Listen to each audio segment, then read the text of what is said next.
अदालतों का बिल्कुल एहतराम है।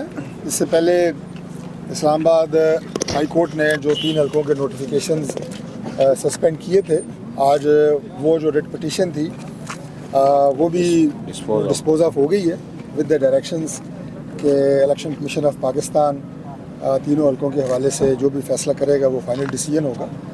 तो इंशाल्लाह ताला कितने पर उम्मीद है कि फैसला आपके हक में आता है, और अगर कोई खिलाफ आता है तो फिर अगला लाए अमल क्या होगा?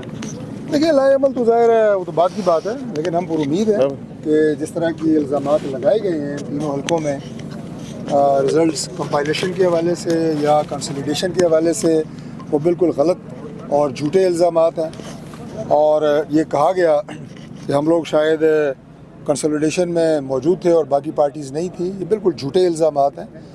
किसी हवाले से भी तस्दीक की जा सकती है कि जब भी कंसोलिडेशन हुई अगर मौजूद थे तो सारे थे, अगर नहीं था तो कोई भी नहीं था। तो इसलिए हक़ाइक़ के ऊपर फ़ैसला होगा इंशाल्लाह, मेरिट पे होगा, और ये इल्ज़ामात जो लगाए गए हैं ये मुस्तरद होंगे और नोटिफिकेशंस इंशाल्लाह ताला बहाल होंगे। सर, आपकी जानिब से कहा जा रहा है कि उनके पास जेली फॉर्म 45 हैं, तो असल और नकल की क्या शनाख्त है फॉर्म 45 की?